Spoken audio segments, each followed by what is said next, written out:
Tentu kita tidak ingin tinggal diam, maka tadi sudah kami sampaikan bahwa saat ini Kementerian Kehutanan sedang melakukan review audit di kurang lebih 24 perusahaan. Presiden ke tempat ke tempat bencana yang lain di Kalimantan ada Sedang direncanakan ya, sedang dilihat ya, karena kan tentunya kita harus mengikuti kondisi di lapangan ya. Mas, terkait dengan tadi ada paparan mengenai bantuan EBLT seperti itu dari pemerintah kabupaten sama kota juga meminta adanya kenaikan karena indeks yang digunakan kan dari 2020, 2021. Nah, ini sudah fix angka-angka tadi atau masih dalam proses untuk pengkajian ulang? Sementara menggunakan angka yang lama karena kalau akan dilakukan penyesuaian tentunya membutuhkan koordinasi lintas kementerian. Nah, kami berpendapat untuk sementara kita menggunakan aturan yang lama supaya prosesnya bisa segera dijalankan begitu. Dari sini ada panti Wayakda yang terbakar 16 tewas sebenarnya. Sudah monitor belum? Kami sedang pelajari dengan Mas, sudah. Mas, soal pilkada oleh partai-partai politik dan juga fraksi partai di DPR itu, kalau pemerintah gimana Mas? Apakah mulai mengkaji juga dan mempersiapkan untuk mengusulkan revisi undang-undang pilkada nanti? Kalau pemerintah ya pada dasarnya kan kita mendengarkan seluruh aspirasi dan pendapat itu. Nah, kalau saya selaku pengurus partai ya, bukan selaku Mensesnek juga. Kebetulan dulu kami bertugas di Komisi 2 dan kajian-kajian pembelajaran terhadap seluruh proses demokrasi kita itu kan terus berjalan ya. Semua memiliki pendapat, memiliki pandangan, ada yang menilai kelebihannya, ada yang menilai kekurangannya, tetapi kalau kami berpendapat, tapi sekali lagi kami sebagai pengurus partai, salah satu pimpinan di partai, kami berpendapat memang kita harus berani untuk melakukan perubahan dari sistem, manakala kita mendapati bahwa sistem yang kita jalankan sekarang itu banyak juga sisi negatifnya. Misalnya dari ongkos politik gitu kan, kita semua sekarang tahu bahwa untuk menjadi seorang kepala daerah, baik bupati, wali kota maupun gubernur itu ongkosnya sangat besar. Belum dari sisi negara ya, dari sisi negara dalam hal ini mengenai pembiayaan. Nah, inilah yang kemudian kalau kajian di kami internal Partai Gerindra, kami memang terus terang salah satu yang mengusulkan atau berpendapat bahwa kita berkehendak untuk mengembalikan sistem pemilihan kepala daerah itu melalui mekanisme di DPRD. Pak Prabowo juga apakah secara pribadi Pak Prabowo juga sudah lama mendukung gagasan ini ya Mas? Itu kan tadi kan saya sudah sampaikan, saya mewakili. Apakah itu juga dibicarakan Pak Prabowo ketika bertemu dengan menteri-menteri yang juga ketua umum parpol?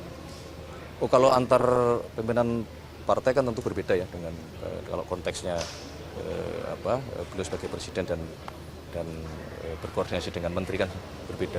Kalau dalam konteks partai politik ya itu juga bagian dari yang tidak hanya baru sekarang, itu sudah cukup lama juga kita bicarakan, kita bahas. Bahkan di periode yang lalu di masa pemerintahan Bapak Joko Widodo kan juga sudah banyak kita bahas untuk akan adanya revisi undang-undang pemilu kan. Kali ini Cukup ya?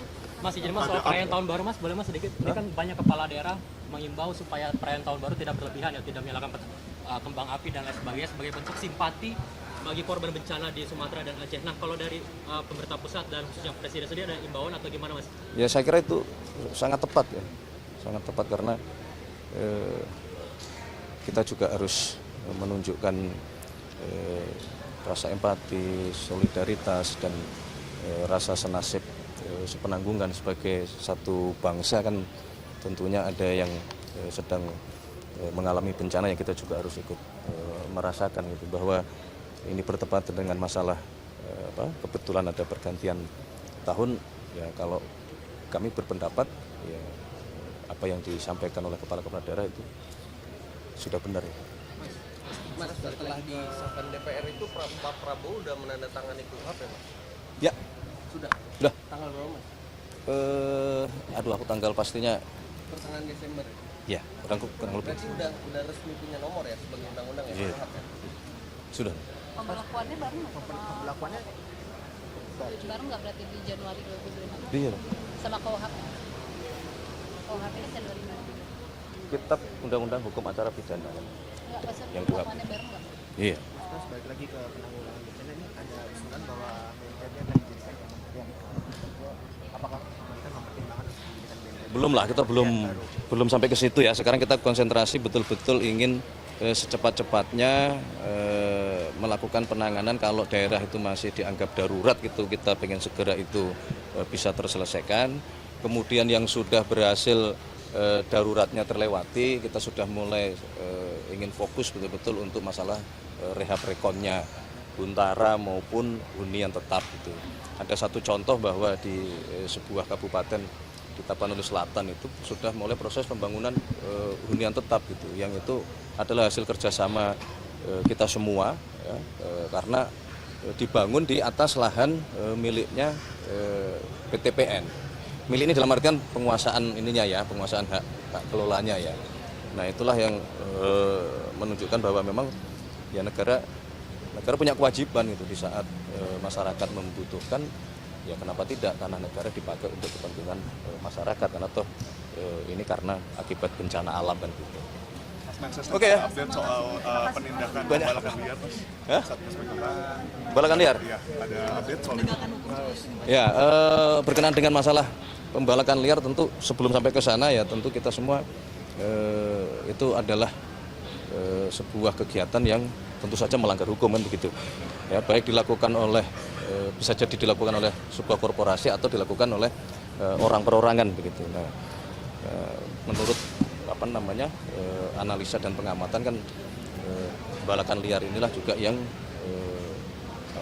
menambah daya dampak dari kejadian bencana kemarin kan begitu.